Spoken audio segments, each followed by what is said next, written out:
బాబే నువ్వు నీ ప్రాబ్లమ్ ని సీరియస్ గా తీసుకుని మంచి టాబ్లెట్స్ వాడు. ఇది టాబ్లెట్ కి తగ్గే వ్యాధి కాదన్నయ్య, అందుకే నేనే బెల్ట్ ట్రీట్మెంట్ తీసుకుంటున్నాను. కొంచెం రిలీఫ్ గా ఉంది. అమ్మా సంజు. సంజు ఇప్పుడు ఎందుకు లేనయ్య, మన తినతరా తింటుందిలే. ఏం ఎందుకు మనతోనే చేస్తుంది. అదేంటన్నయ్య ప్లేట్ ఎంటీగా ఉంది, కొంచెం ఉప్మా పెట్టుకో. దాంతో పెసరట్టు తిను ఇంకా బాగుంటుంది. ఉప్మాతో పెసరట్టు తిన్నా ఆమ్లెట్ తిన్నా పెద్ద తేడా ఏం తెలియట్లేదన్నయ్య. ఏ నువ్వన్నీ అలా డీటెయిల్ గా అడిగితే ఎలాగన్నయ్య? బాబీ గారు వచ్చే ఏంట్రా ఇప్పుడు టిఫిన్ బయటకు వెళ్ళి చేయమంటారా ఇక్కడే చేయమంటారా? నా నెత్తి మెచ్చారా, ప్రశాంతంగా టిఫిన్ కూడా తిన్నావా? బయటకెళ్ళి మన ఇంట్లో ఉండి బయట చేయడం ఏంటి చీప్ గా? నువ్వు మరీ ఆ అబ్బాయిని భయపెట్టిస్తున్నావు. చూడటానికి అలాగే ఉంటది కలరు, పడేవాడికి తెలుస్తుంది ప్రెజరు. చావలే నువ్వు కూర్చోవయా. ఇక్కడ కాదు అటెళ్ళు కూర్చో, అటెళ్ళు. ఓకే కూర్చో. కురాడు నాకు ఫస్ట్ లుక్ లోనే నచ్చాడ్రా. వీడు మొదట్లో నచ్చుతాడు, తర్వాత నలిపేస్తాడు. అమెరికా ఎందుకు వెళ్ళాలనుకుంటున్నా? అసలు మాట్లాడచ్చుగా. ఏ నోర్మై చెప్పు. బాగా డబ్బు సంపాదించి నా భార్యకి ఇలాంటి బిల్డింగ్ గిఫ్ట్ గా ఇద్దామని నా కోరిక సార్. నువ్వు నోర్మై మొహం పగిలిపోద్ది. బిల్డింగు భార్య అంట, నువ్వేమన్నా మా అన్నయ్యలా గొప్పడువా బిల్డింగులు గిఫ్ట్లు ఇచ్చేయడానికి? అతనితో మాట్లాడుతుంటే నీకేంట్రా ప్రాబ్లం ఇడియట్? ఇంతకీ లవ్ మ్యారేజా అరేంజ్డ్ మ్యారేజా అని అడగలేదు మీరు. చెప్పు. నువ్వు వాడిని మాట్లాడించావు, నేను ఇక్కడి నుంచి వెళ్ళిపోతాను. కూర్చో. కూర్చోడానికి ఏమన్నా కుర్చీలా ఉందా, కుంపట్లా ఉంది, కాలిపోతుంది. కూర్చో.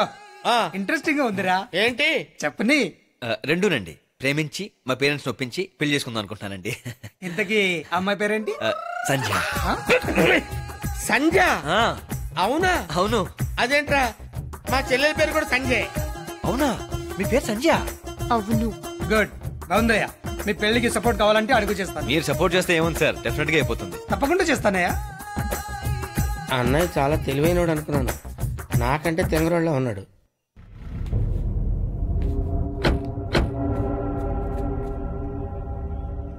అవే అన్నయ్య ఇలా వచ్చావేంటి అన్నయ్య? నువ్వెందుకు వచ్చావు? బ్యాంగిల్స్ కొందామని వచ్చాను, కానీ బెల్ట్లు కొన్నాను అవసరం కదా అని. సంధ్య ఎక్కడా? సడన్ గా అలా అడుగుతావేంటన్నయ్య?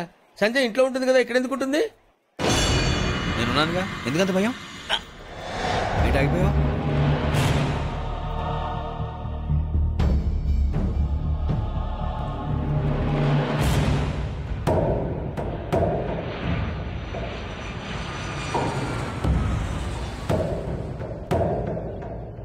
ఏం కనిపిస్తున్నాయి నీకు? ఇళ్ళు.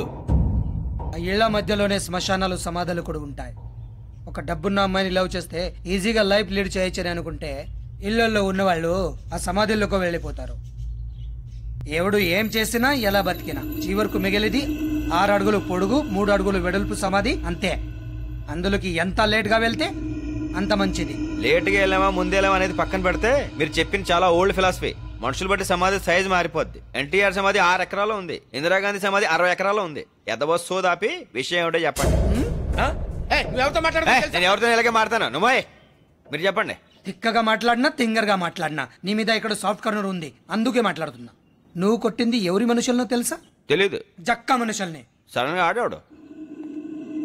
స్నేహితులు తప్ప శత్రువులు లేని నాకు మొట్టమొదటి శత్రువు వాడు.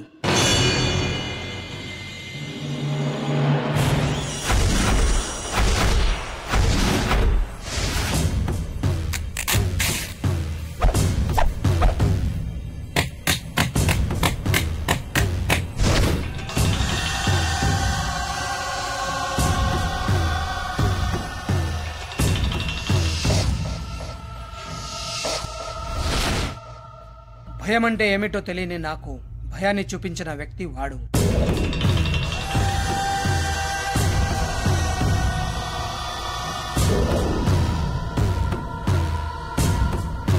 అసలు ఏం జరిగిందండి?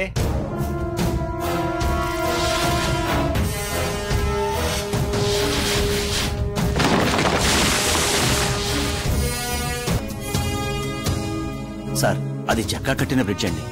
జక్కా గురించి మీకు తెలీదు. జక్కా గురించి నాకు తెలియదు, కానీ అతను కట్టిన బ్రిడ్జ్ గురించి తెలుసు. అందుకే గవర్నమెంట్ నన్ను రిపోర్ట్ చేయమని చేస్తాను. జరిగిన నష్టానంతా అతనితో కక్కిస్తాను. జక్కా చాలా డేంజరస్ పర్సన్ సార్. నేను జక్కాకి భయపడ్ను, జనానికి భయపడతాను. ఇదోకేనా నాన్న? ఏదైనా ఎల్లో షేడ్ లో తీసుకోమా, పెళ్లి కూతురు కదా. అలాగే. ఆ ఎల్లో సారీ చూపించండి. అవి పర్సనల్ గా ఇచ్చేయి, ఇవి పోస్ట్ చేయి. అలాగే. ఈ డబ్బు తీసుకెళ్లి కళ్యాణ మండపానికి అడ్వాన్స్ ఇచ్చేసిరా. ఇస్తాను సార్. ఓకే. శేషాద్రి గారు, అయ్యా నమస్కారం. నమస్తే, వస్తున్నా. మీరు పెళ్లి కొడుకు తాలూకానా? జక్కా తాలూకా అంటే జక్కా మనుషులం. నేను జక్కా మేనమావని, వీళ్ళందరూ జక్కా ఫ్రెండ్స్. చంపమంటే చంపతారు, నరకమంటే నరకతారు, పెరకమంటే పెరకతారు. నరకడానికి పెరకడానికి ఇక్కడ మొక్కలేమి లేవు, మీరు వెళ్ళొచ్చు. చూడు ఇంజనీరు, రోడ్లన్నాక పాడైపోతాయి, బ్రిడ్జిలన్నాక కూలిపోతాయి. ఇప్పుడు శ్రీహరికోటలో రాకెట్లు పైకి పంపిస్తారు, ఆడై ఫెయిల్ అయిపోతాయి. వాటి మీద ఏమైనా కేసులు పెడతావా? మీరు ఇక్కడి నుంచి వెళ్ళకపోతే మీ పైన పెట్టాల్సి వస్తుంది కేసు. నా మాటిని మాకు ఫేవర్ గా తయారు చేసుకున్న ఈ ఫైల్ మీద సంతకం పెట్టు. జక్కా ఏడుకొస్తే వ్యవహారం ఇట్టా ఉండదో. ఏం చేస్తాడు? నేను సంతకం పెట్టను. పెట్టాలి.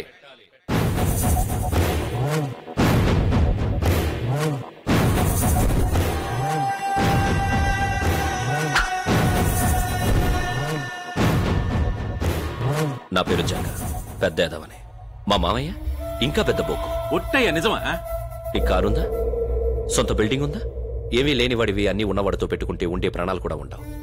సంతకం పెట్టు. నీకు ఇన్ఫ్లుయెన్స్ ఉంటే కోర్టులో తెలుసుకో, మా ఇంట్లో కాదు. నాన్నా, నీ కూతురా? పెళ్లి కూతురు. తలుపులు పట్టుకుని దరువా? అదే పేరు సంతకం పెట్టు, మీ అమ్మాయి బయటకు వస్తుంది. మీరే సంతకం పెడతా. ఇదిగో పెన్ను.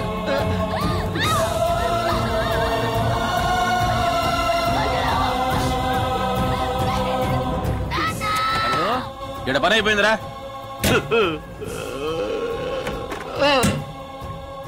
ఇక్కడ పని అయిపోయింది. ఇంకా బా 97. Very sincere. ఇప్పుడు నీ కళ్ళలో భయం, నీ గొంతులో భయం. ఇదే భయం నా పేరు చెప్తే అందరిలో ఉండాలి.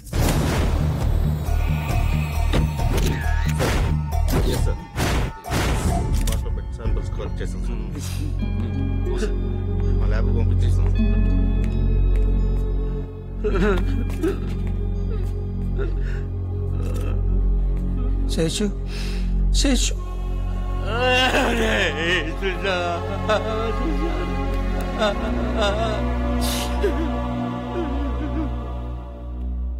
నా సిన్సియారిటీకి మెచ్చి భగవంతుడు ఆడవాళ్ళందరూ తీసి వెళ్ళిపోయాడు. నా కూతురు కూడా. బాధపడాల్సింది నువ్వు కాదు, తప్పు చేసిన వాడు. నీ కన్నీళ్లకు కారణమైన ఏదో కొడుకు నీ ఊరికే వదలను.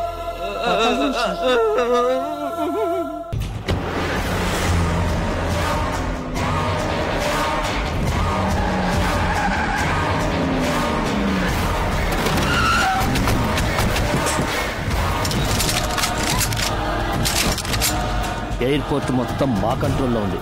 ఎక్స్ట్రాల్ చేయకో.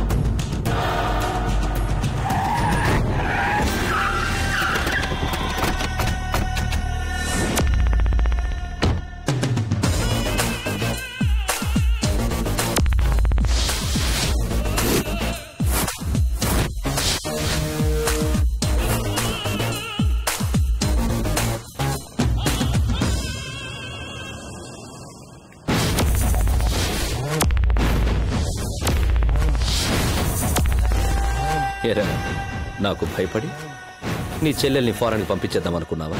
నీకిచ్చిన మాట తప్పను. నీ చెల్లెలకి తాళి కట్టి సార్ ఆర్తో డిస్కషన్ ఏంటండి? సంజయ్ తీసుకురండి, బయలుదేరదాం. రేయ్, నిన్నటి వరకు నా చెల్లెల్ని ప్రేమించని తిరిగావు, ఇప్పుడు వాడి పక్కన చేరావా? ఇద్దరిని వదలను. చూసారా జక్క సార్, మీరు పక్కన ఉన్న ఎలా వార్నింగ్ ఇస్తున్నాడు? ఒకసారి భుజమ చేయండి.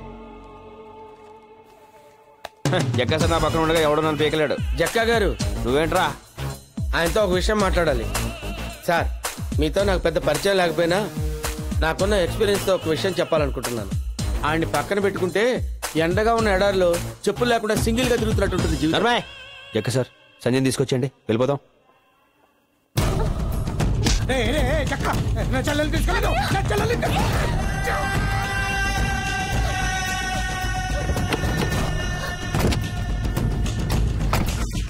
జక్క సార్, మీరు ఇక్కడ కూర్చోకూడదు, సంచి పక్కన కూర్చోవాలి. ఎందుకంటే